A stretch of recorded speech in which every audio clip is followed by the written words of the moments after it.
Hey guys, hope everything's going well. You guys know that drill. Smash that like button, subscribe if you haven't, comment down below. Follow me on Instagram at AIH_sports.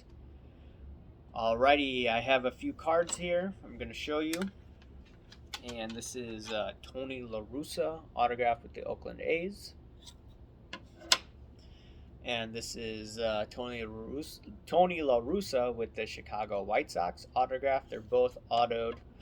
And I got them maybe a little over 20 bucks.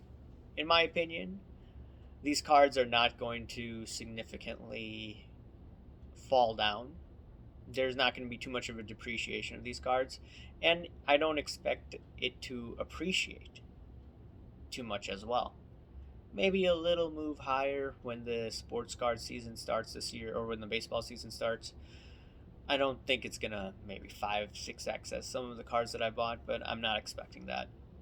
I'm looking for cards basically as a flight to safety. Those are what I'm buying from a speculative perspective. I am buying some items for my own collection, like I mentioned, but here are just some things that I'm just buying. Anyways, I do believe that autographs are a good way to go. Once again, that's my opinion, and I'm not telling you what to do. Regardless, the topic today is Karl Marx, once again, and PSA. PSA apparently is going to help those individuals out who have their cards stuck at PSA because Mr. Karl Marx, decided not to pay, decided to run a Ponzi scheme, as you guys know. And it appears that PSA is going to cover the charges from what I've been hearing and reading. They're going to cover the charges for these individuals who use them as a group submitter. So if that is true, and it looks like it is, kudos on PSA. I usually am harsh on PSA, but once they do an interesting move like that or a nice gesture, okay, give them props where they deserve props. They don't need to do this, by the way, but they're just doing it as a favor, and this makes PSA look good, in my opinion, regardless of all the negative things that have been said about them in the past year, where I even have bashed them. But when they do good things, I'll praise them. Now, from what I've been gathering, group submitters have to put down 50% down, and I believe that's a good thing as well.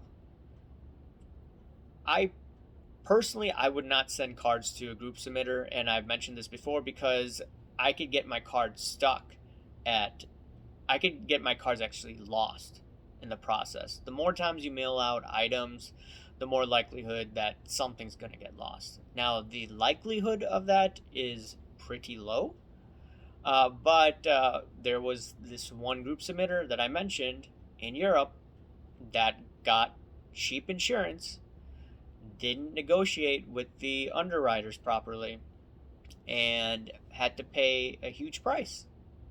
And a lot of these guys are getting maybe 40 cents on the dollar based on the raw cards, 30 cents on the dollar. Some people are getting 10 cents on the dollar.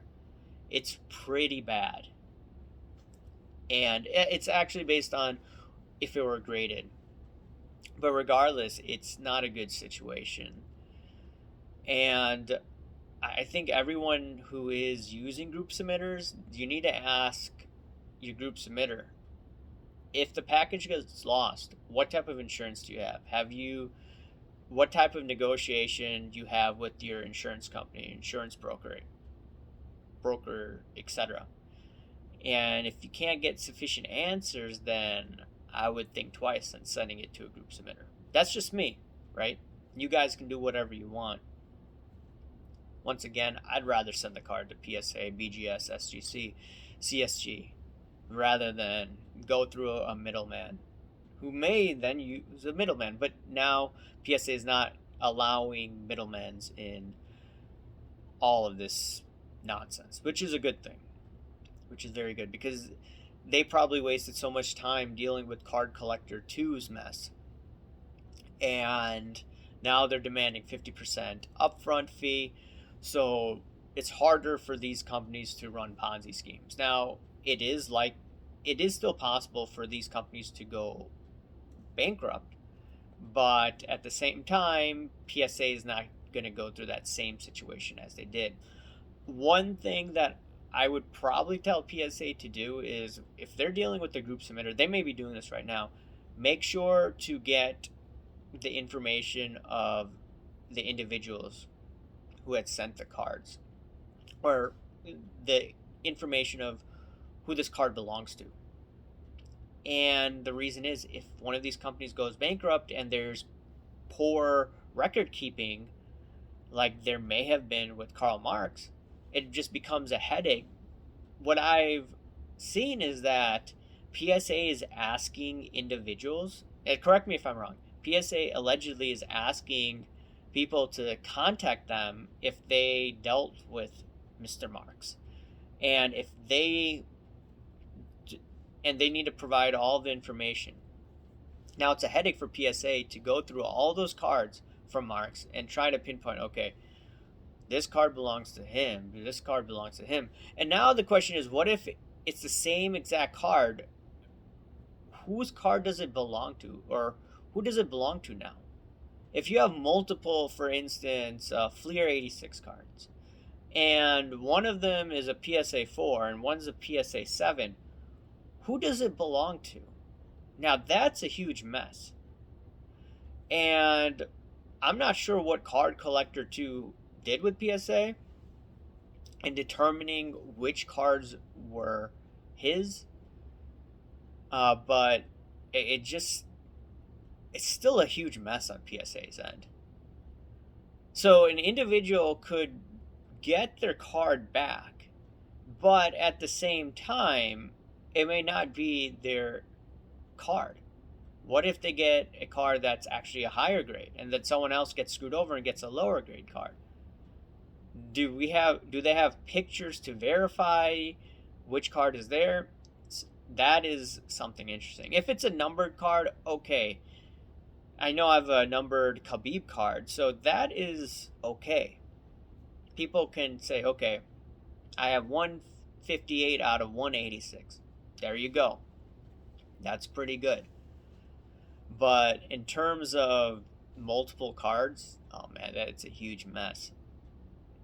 But anyways, I don't know if PSA should even take group submitters anymore to avoid all of this mess. I'm just thinking out loud. Because if there's a situation where you involve another company that goes bankrupt, then they'll feel compelled, oh, we got to help these guys out who submitted through them. I don't know, man. Group submitting is not my thing. I'd rather do it on my own and go from there. If I lose in the mail, well, if it gets lost in the mail, okay. It's just only one way. I don't have to deal with multiple parties, and then it gets lost. Anyways, guys, let me know what you think about all this PSA mess. Does this make PSA look good in your eyes? Do you think that group submitting is foolish? Do you believe that there's probably going to be people that get the wrong cards? They may get if they submitted a Fleer 86, they may get a Fleer 86, but it may not be the proper grade. Do you see instances of that? I think that's just another mess that's potentially arising from this. Once again, guys, let me know what you think. Smash that like button, subscribe if you haven't, comment down below, guys. Thank you. Bye.